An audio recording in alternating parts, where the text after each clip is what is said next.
محترم سامعین، میں نے آپ کے سامنے دو آیات مبارکہ پڑھی ہیں۔ اللہ رب العزت نے نبی اکرم صلی اللہ علیہ وسلم کو دنیا کے اندر قرآن مجید بھیج کر میں اس لیے نہیں بھیجا تھا کہ لوگوں تک اس قرآن مجید کو پہنچا دیں، بلکہ آپ کی ذمہ داری تھی اور کما حق آپ نے وہ ذمہ داری پوری کی۔ اس قرآن کے ذریعے سے آپ صلی اللہ علیہ وسلم نے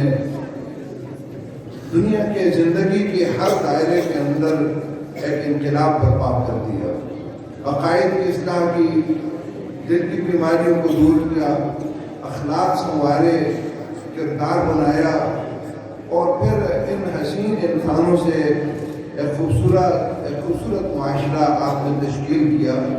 اور قیامت تک کے لیے لوگوں کے لیے پیغام پہنچا کہ دنیا کے اندر زندگی کے ہر دائرے میں اگر تبدیلی مقصود ہوگی تو وہ قرآن کے بغیر نہیں ہو سکتی۔ یہ مدارس ایک عظیم کردار ادا کر رہے ہیں۔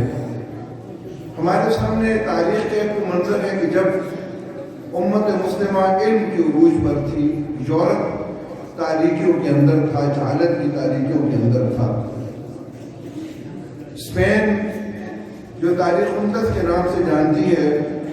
اس کی تاریخ آپ میں سے اکثر لوگ جانتے ہیں، علم کے عروج پر تھا،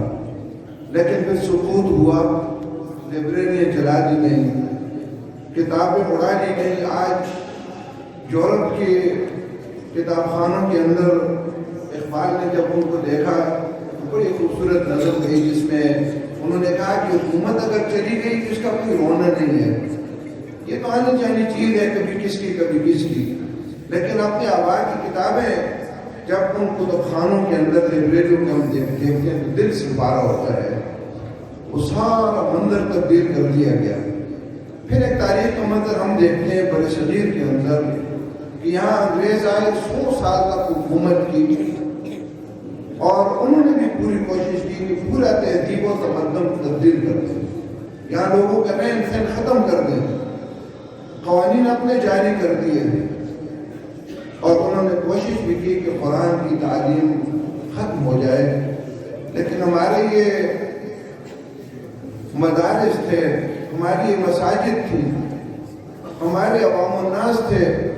جنہوں نے اپنے رزق حلال کی کمائی سے ان اداروں کے چراغوں کو روشن رکھا، اور 100 سال کے بعد بھی الحمدللہ مسجدوں کی میناروں سے آواز آذان کی بلند ہوتی رہی، قرآن کے حافظ بنتے رہے، علماء بنتے رہے،